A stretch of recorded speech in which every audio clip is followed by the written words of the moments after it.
Hello, welcome to the podcast that will discuss how to submit labels to the Policy Evaluation and Licensing Unit of the Center for Veterinary Biologics. A prerequisite before viewing this podcast on how to submit labels is to read the user guide on general information for submitting under APHIS Form 2049, and also there is an accompanying podcast to that. Please make sure that you understand the information in the general guidance before proceeding to this special section on how to submit labels. This label podcast is intended as a supplement to the written guidance on submitting labels via the portal. And so please do look at the companion written documentation. This is not intended to be a substitute to that, but a supplement to that. Submitting labels to PEL is something that's new for electronic purposes. In the past, that has always had to be done on paper. So this will be a brand new thing for everybody. Just like with any other submission, you're going to create a new submission to PEL. And it will be a 2049 submission. For years, we have used APHIS Form 2015 as our cover form for label submissions, but it will no longer be used in the portal environment. Those who are still submitting on paper will still use it, but in the portal, it is not necessary. Labels will come under the cover of a 2049. So just like with any other submission, you'll fill out the cover page.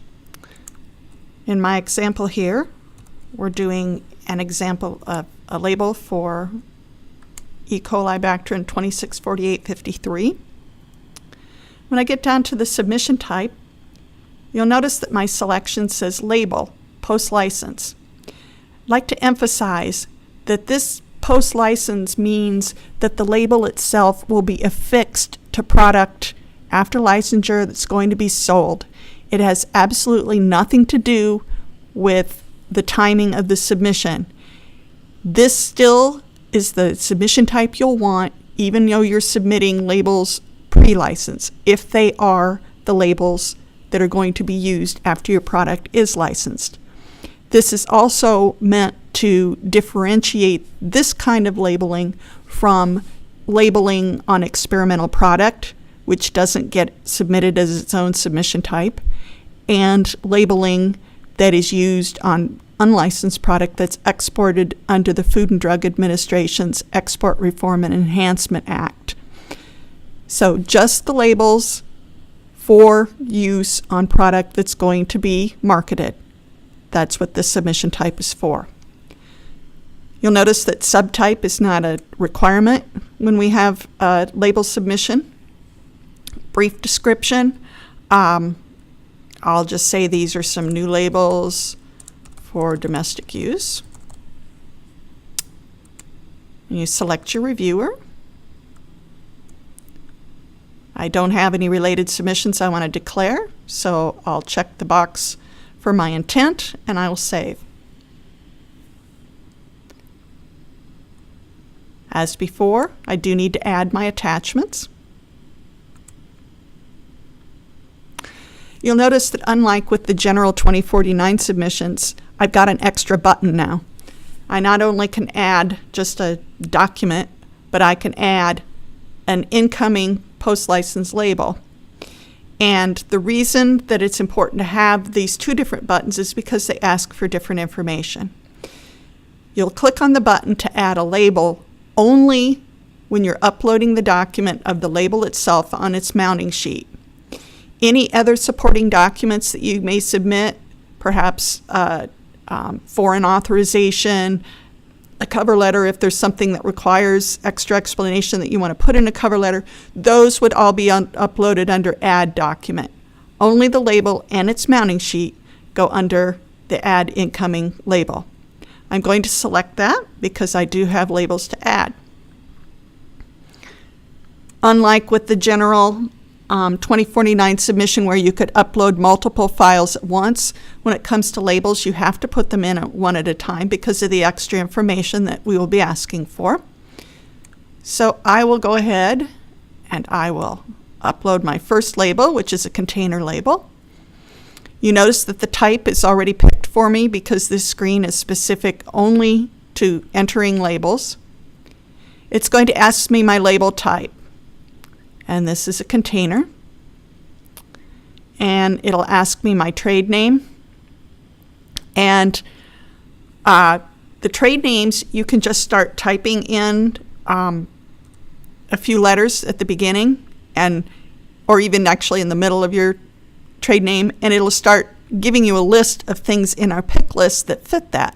And the more characters you enter, the narrower the list will get.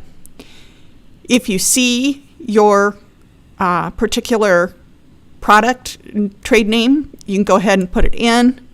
If you don't, and you may not if it's a brand new trade name, you can also type in not listed. And if that happens, go ahead and submit it as not listed. At least it indicates there is a trade name on the label, and our personnel will look at the label, see what the trade name is, get it into our pick list, and then it will be there for you the next time. If there is no trade name on the label, actually on the label, then don't put the trade name in this record. Same thing for distributor. There may or may not be a distributor on the label, but if there is, then you'd want to start typing in to try and find the one that you want.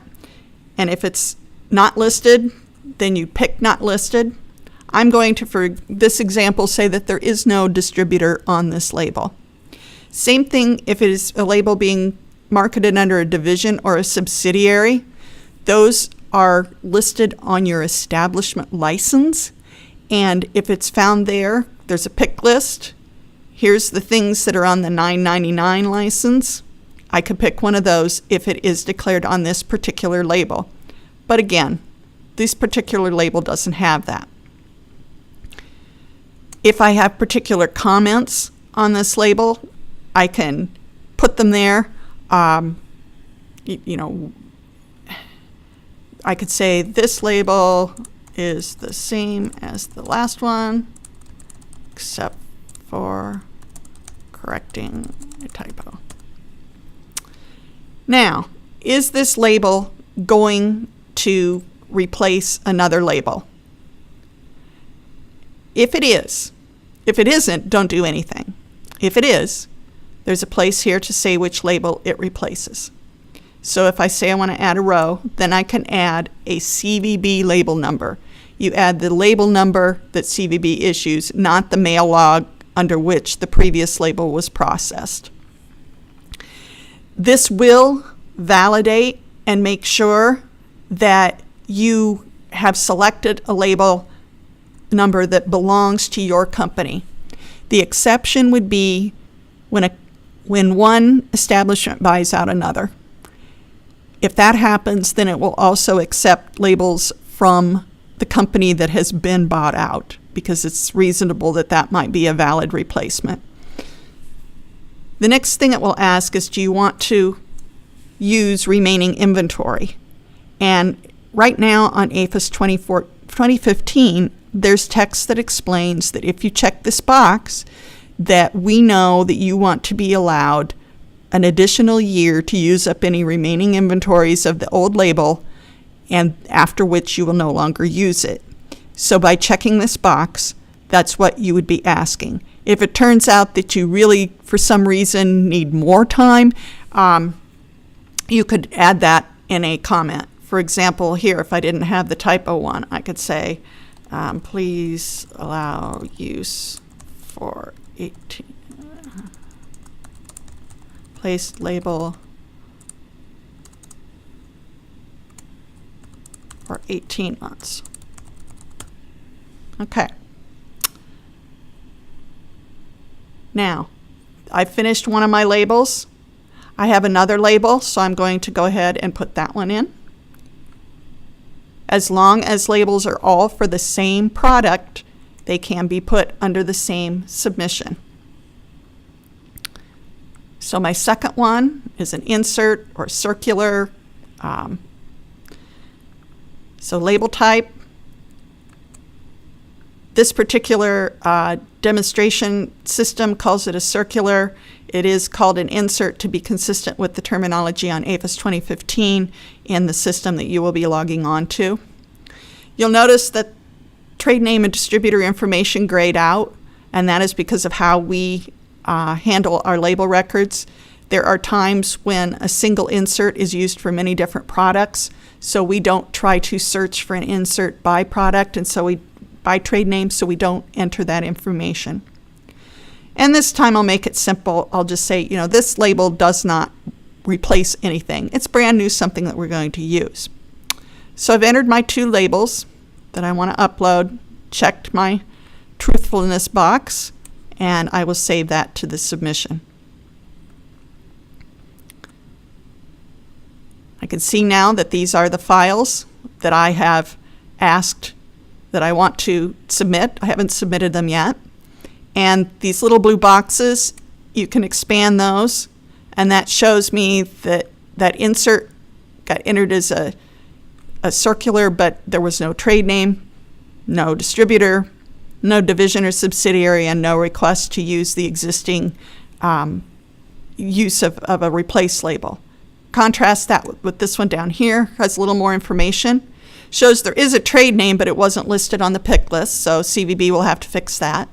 And then shows which label you want to have replaced and that you do want to use the remaining inventory. And there's our comment that says, please allow me 18 months, not 12 months. So just like with any other submission, we can go ahead and submit to the CVB with the proper permissions.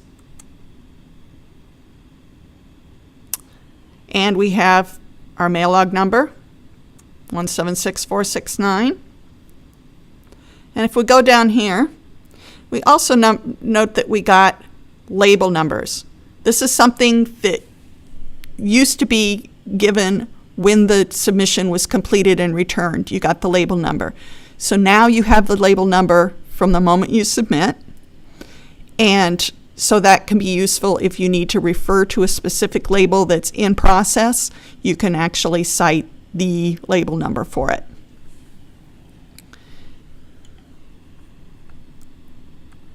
Okay. Moving on, because the other general 2049 information is covered elsewhere, we'll go back to the dashboard, and I'm going to go to an example of a label submission that has been completed.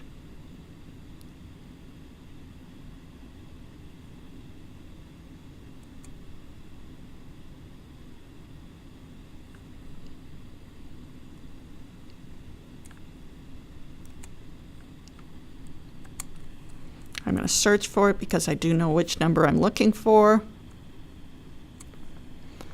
Okay, here's a recently completed label submission. So very similar to what we just entered, but it is actually a little bit different.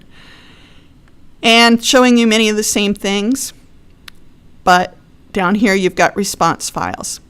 Now there is one little glitch on my screen today. It will be fixed in the system that you see. You would also get the label numbers here and the type that it was an outgoing label, or in this case, just outgoing correspondence. And I apologize, that's not showing at the moment. So I can go ahead and I can look at my labels.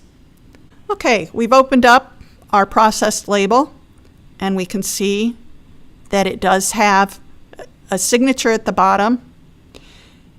It also shows which label number was assigned and the mail log number which was assigned. That's something that we didn't used to put right on the label.